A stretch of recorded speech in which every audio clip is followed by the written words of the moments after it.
Assalamualaikum warahmatullahi wabarakatuh. Saya Nufanda Abai, semester 3, jurusan Pendidikan Guru Sekolah Dasar Universitas Negeri Gorontalo. Saya akan mempresentasikan mengenai pengertian, peranan, dan fungsi kurikulum. Yang pertama yaitu pengertian kurikulum secara umum. Jadi kurikulum ini adalah perangkat mata pelajaran dan program pendidikan yang diberikan oleh suatu lembaga penyelenggara pendidikan yang berisi rancangan pelajaran yang akan diberikan kepada peserta didik atau pelajar dalam suatu periode jenjang pendidikan.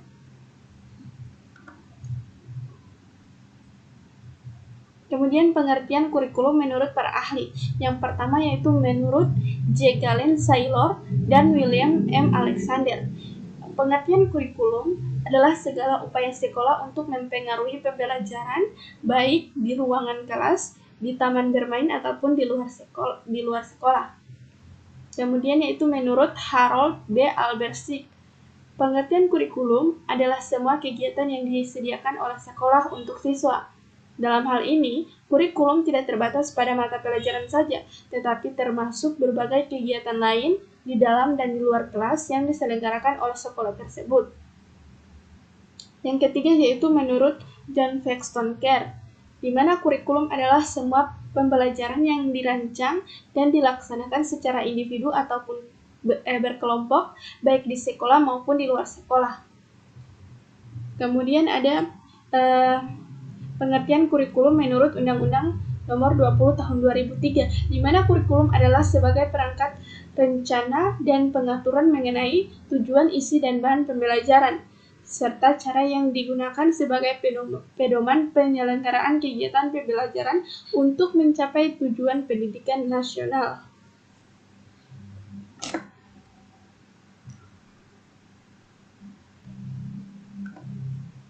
Kemudian kita masuk pada peranan kurikulum. Kurikulum dalam pendidikan formal di sekolah atau madrasah memiliki peranan yang sangat strategis dan menentukan pencapaian tujuan pendidikan. Oemar Hamalik dan kawan-kawan mengemukakan terdapat 3 peranan yang dinilai sangat penting. Yang pertama yaitu peranan konservatif, yang kedua peranan kreatif, dan yang ketiga peranan kritis dan evaluatif. Peranan konservatif menekankan bahwa kurikulum sebagai sarana untuk mentransmisikan nilai-nilai warisan budaya pada masa lalu yang dianggap masih relevan dengan masa kini kepada generasi muda. Peranan konservatif ini pada hakikatnya menetapkan kurikulum yang berorientasi ke masa lampau. Peranan ini sifatnya menjadi sangat mendasar, disesuaikan dengan kenyataan bahwa pendidikan pada hakikatnya merupakan proses sosial.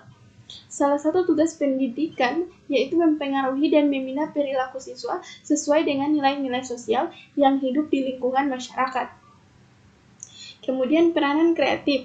Peranan ini menekankan bahwa kurikulum harus mampu mengembangkan sesuatu yang baru, yang sesuai dengan perkembangan yang terjadi dan kebutuhan-kebutuhan masyarakat pada masa sekarang dan masa mendatang. Kurikulum harus mengandung hal-hal yang dapat membantu setiap siswa mengembangkan semua potensi yang ada pada dirinya untuk memperoleh pengetahuan-pengetahuan baru, kemampuan-kemampuan baru, serta cara berpikir yang baru yang dibutuhkan dalam kehidupannya. Kemudian yang ketiga yaitu peranan kritis dan evaluatif. Jadi peranan ini dilatar belakangi oleh adanya kenyataan bahwa nilai-nilai dan budaya yang hidup dalam masyarakat senantiasa mengalami perubahan, sehingga pewarisan nilai-nilai hidup dan nilai-nilai dan budaya masa lalu kepada siswa perlu disesuaikan dengan kondisi yang terjadi pada masa sekarang. Selain itu, perkembangan yang terjadi pada masa sekarang dan masa mendatang belum tentu sesuai dengan apa yang dibutuhkan. Karena itu, peranan kurikulum tidak hanya mewariskan nilai-nilai dan budaya yang ada atau menerapkan hasil perkembangan yang terjadi, melainkan juga memiliki peran untuk menilai dan memilih nilai dan budaya serta pengetahuan baru yang akan diwariskan tersebut. Dalam hal ini, kurikulum harus terus aktif berpartisipasi dan kontrol. Nilai-nilai sosial yang tidak sesuai lagi dengan keadaan dan tuntutan masa kini harus dihilangkan atau ditiadakan. Selanjutnya kita masuk pada fungsi kurikulum. Bagi guru, kurikulum ini berfungsi sebagai pedoman dalam melaksanakan proses pembelajaran. Bagi sekolah, kurikulum ini berfungsi sebagai pedoman dalam melaksanakan supervisi atau pengawasan. Kemudian bagi orang tua, kurikulum ini berfungsi sebagai pedoman dalam membimbing anaknya belajar di rumah. Dan bagi masyarakat, kurikulum ini berfungsi sebagai pedoman untuk memberikan bantuan bagi terselenggaranya proses pendidikan di sekolah. Adapun fungsi kurikulum secara umum. Jadi ada 6 fungsi. Yang pertama fungsi penyesuaian, yang kedua fungsi integrasi, yang ketiga fungsi diferensiasi, yang keempat fungsi persiapan, yang kelima fungsi pemilihan, yang keenam fungsi diagnostik. Kita masuk pada fungsi yang pertama, yaitu fungsi penyesuaian. Jadi fungsi penyesuaian ini mengandung makna bahwa kurikulum sebagai alat pendidikan harus mampu mengarahkan siswa agar memiliki sifat well adjusted, yaitu mampu menyesuaikan diri dengan lingkungannya, baik dalam lingkungan fisik maupun lingkungan sosial. Lingkungan itu sendiri senantiasa mengalami perubahan dan bersifat dinamis. Karena itu, siswa pun harus memiliki kemampuan untuk menyesuaikan diri dengan perubahan yang terjadi pada lingkungannya. Yang kedua, yaitu fungsi integrasi, di mana fungsi integrasi ini mengandung makna bahwa kurikulum sebagai alat pendidikan harus mampu menghasilkan pribadi-pribadi yang utuh. Siswa pada dasarnya merupakan anggota dan bagian integral dari masyarakat. Oleh karena itu, siswa harus memiliki kepribadian yang dibutuhkan untuk dapat hidup dan berintegrasi dengan masyarakat. Yang ketiga yaitu fungsi diferensiasi, di mana fungsi diferensiasi ini mengandung makna bahwa kurikulum sebagai alat pendidikan harus mampu memberikan pelayanan terhadap perbedaan individu siswa. Setiap siswa tentunya memiliki perbedaan, baik dari aspek fisik maupun psikis yang harus dihargai dan dilayani dengan baik. Selanjutnya yaitu fungsi persiapan.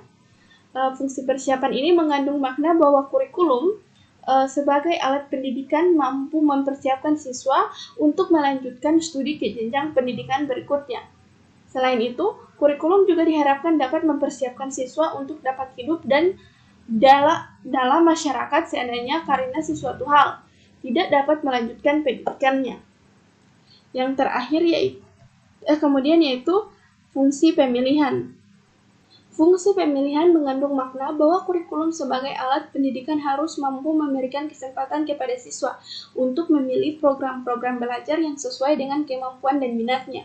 Fungsi pemilihan ini sangat erat hubungannya dengan fungsi diferensiasi, karena pengakuan adanya perbedaan individu siswa berarti pula diberinya kesempatan bagi siswa tersebut untuk memilih apa yang sesuai dengan minat dan kemampuannya. Untuk mewujudkan kedua fungsi tersebut, kurikulum perlu disusun secara lebih luas dan bersifat fleksibel. Yang terakhir yaitu fungsi diagnostik, di mana fungsi ini mengandung makna bahwa kurikulum sebagai alat pendidikan harus mampu membantu dan mengarahkan siswa untuk dapat memahami dan menerima kekuatan atau potensi dan kelemahan yang dimilikinya. Jika siswa sudah mampu memahami kekuatan-kekuatan dan kelemahan-kelemahan yang ada pada dirinya, maka diharapkan siswa dapat mengembangkan sendiri potensi kekuatan yang dimilikinya atau memperbaiki kelemahan yang ada pada dirinya.